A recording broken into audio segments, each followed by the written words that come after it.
नमस्कार, D24 तास paid news channel तुम्ही पाहू शकता। आज या संपूर्ण या महिला या ठिकाणी उपस्थित आहे। नेमकं कुठल्या पक्षाकडून आले आपण जाणून घेऊया।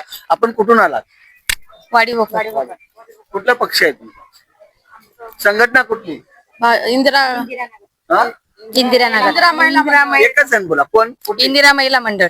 इंदिरा महिला मंडळ हा यांचं संघटन आहे।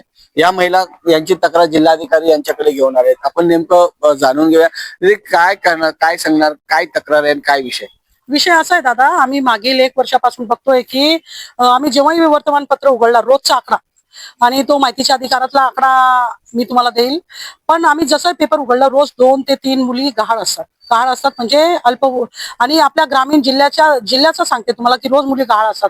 आणि आता आम्ही जो सर्च केला आणि सर्व वाचलं, आम्ही 2024-25चा जो आकडा काढला हा विधानसभेचा आहे। 1,32,440 अशा मुली गेलेल्या आहेत। त्याच्यात 23,000 मुली अल्पवयीन होत्या आणि हा महाराष्ट्राचा आकडा आहे। तर जिल्ह्याची पण स्थिती तीच आहे, महाराष्ट्रभर मुली आहे, मग ह्या मुली जातात कुठे असा आमचा प्रशासनाला विचारणा आहे ना। त्या याच्या पुढे आम्ही वर्तमानपत्रामध्ये असं वाचायला नाही पाहिजे की मुली गहाळ झालेल्या आहे। मुली कशा गहाळ होतात आमच्या? मुली कशा गहाळ होतात हा देखील प्रश्न निर्माण झाला आहे। या ठिकाणी धुळे जिल्ह्यातून कोणी मुली गेले?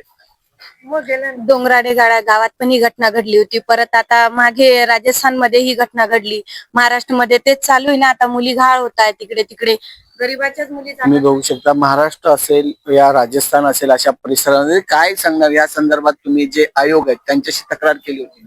मग तक्रार केली ना आम्ही नेहमीच वारंवार। आमच्या इंदिरा महिला मंडळाच्या अध्यक्षा प्रभाजी परदेशी या नेहमीच आम्ही तक्रार वारंवार देत राहतो की मुली गायब होतात। आणि डायरेक्ट प्रशासन पण म्हणतो तिथं गेल्यावर की कस काय आले तुम्ही इकडं, आम्हाला हेच बघायचं का आम्ही? आणि गरिबांच्या कडे तर दुर्लक्षच केलं जातं, फक्त पैशावाल्यांना प्रश्नाचे उत्तर या ठिकाणी सर काय सांगणार? सध्या बीजेपीची सत्ता आहे आणि बीजेपीची सत्ता आहे आणि जे महिला आयोगचे जे पदाधिकारी असेल त्या संदर्भात आपण का तक्रार करत नाही?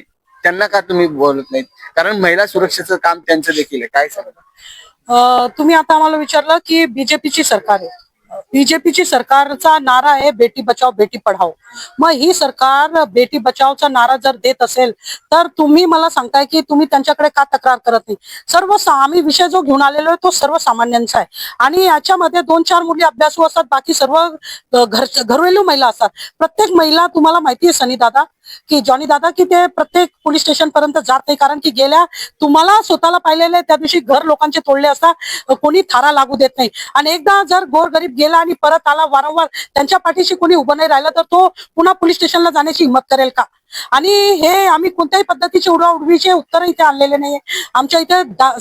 मॅडम माझा प्रश्न कळाला नाही तुम्हाला? महिला आयोगची जी आहे त्याच्या संदर्भात तुम्ही तक्रार केली का? त्यांच्याबद्दल काय म्हणणं आहे आपलं? नाही, महिला आयोग तुम्हाला माहिती आहे याच्या अगोदर महिला आयोग रुपाली चाकणकर यांच्याकडे गेलेलं होतं। त्यांच्याबद्दल त्यांच्या आयोगाच्या वेळेस कशी स्थिती होती? अनेक महिला गहाळ झालेल्या आहे। गहाळ तर जाऊ द्या, तुम्ही मोठे मोठे कुटुंब हगणगावकर कुटुंब पाहिलं असेल जिला जाळण्यात आलं, किंवा अनेक मुली ज्या गहाळ होतात त्या कुठेही सापडत नाही हे तुम्हाला बऱ्यापैकी माहिती आहे।